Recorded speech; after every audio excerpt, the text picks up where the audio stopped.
Монгол Улсын ерөнхий сайд Эрдэнэс 5-7 компани уурхайд ажиллаж өнгөрсөн оны 7 дугаар сард өгсөн үүрэг даалгаврын хэрэгжилтэд танилцаж нүүрс баяжуулах үйлдвэрийн тэжээлийн нүүрс тээврийн конвейер бодлуурын систем автоачлалтын байгууламжийн нээлтэнд оролцож үг хэллээ.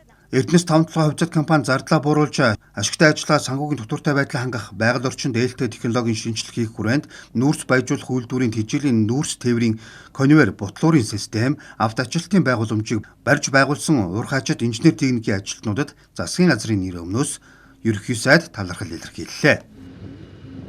За энэ конвейерын шугам ашиглалтанд орсноор бол 270 тэрбум төгрөгийн хэмнэлт гаргаж байгаа. Бод үрдүн.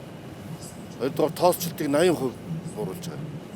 Энэ хооронд одоо тухай сая 300 мянган төгрөгөөр тонн нь одоо тэжээлээ буюу түүхийн нөөцөө тээвэрлж ийн гэсэн ийм асуудал хэрэгжиж байна. Тэгээ одоо том дац ач машин энэ хоёрын хооронд явахаар ч одоо ямар тоосчлт, ямар хөрс өвдрөл, байгаль орчинд ямар хохиролтой байхыг одоо төсөөлөх аргагүй.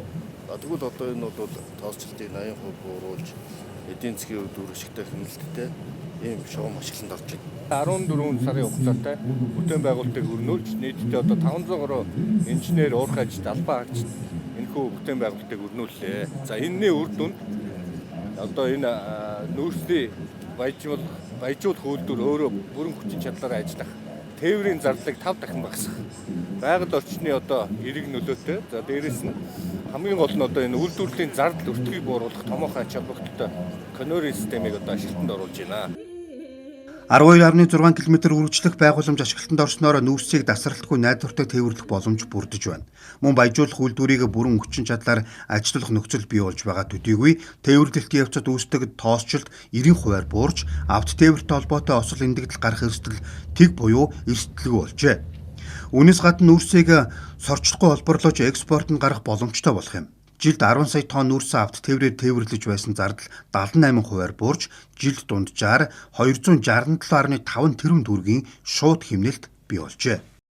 За энэ конвейерыг одоо ашиглалтанд оруулснараа бол ямар давуу талууд бий болох вэ гэхээр нэгдүгээр баяжуулах үйлдвэрийг бүрэн хүчин чадлаар нь буюу жилд 10 сая тонн одоо нүүрсийг угааж баяжуулж одоо нэмэн үтэг шингэсэн бүтээгдэхүүн одоо гаргаж одоо экспортоо нэмэгдүүлэх. За мөн одоо эдийн засгийн өрөөгөөж талаасаа бол одоо баяжуулсан бүтээгдэхүүн зарснараа одоо Эрдэнэс 5-7 компани цэвэр ашиг одоо мөн одоо 1072 хувьцаа эзэмшдэг 3.4 сая иргэдийн одоо энэ одоо хувьцааны үнц нь одоо нэмэгдэх энэ одоо боломжийг бол бүрдүүлэхэд бол ажиллаж байна. Ерөнхий сайд тус компани удирдлагуудад дараах үүрэг чиглэлийг өгсөн байна. Компанийн засаглал ил тод байдлыг олон улсын жишг нийцүүлж нээлттэй компани болох хүрээнд гүйцэтгэх удирдлагын баг болон төлөөлөл удирдах зөвлөлийг хараат бус гишүүдийн сонгон шалгаруулалтыг нээлттэй олон нийтийн оролцоотойгоор зохион байгуулж сүүлийн 3 жилийн үйл ажиллагаа санхүүгийн тайланд олон улсын аудит хийх ажлыг энэ оны 2 дугаар удирдалт багтаанд дуусгах. Төлөөлөл удирдах зөвлөлийн дэргэд олон нийтийн хяналтын зөвлөлийг нээлттэй сонгон шалгаруулалтаар зохион байгуулах.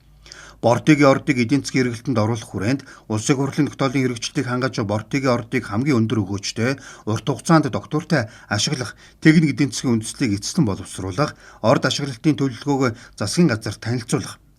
Баялагтай эзэн Монгол зорилтын хүрээнд өгөөжийг иргэдэд хүртээх хүрээнд компани хөрөнгө оруулалт, худалдан авалт, санхүүгийн үйл ажиллагааг зэгцэлж үр ашиггүй зардал худалдан авалтаас зайлсхийж санхүү сахилах хариуцлагыг чанд мөрдөж ажиллахыг даалгажээ.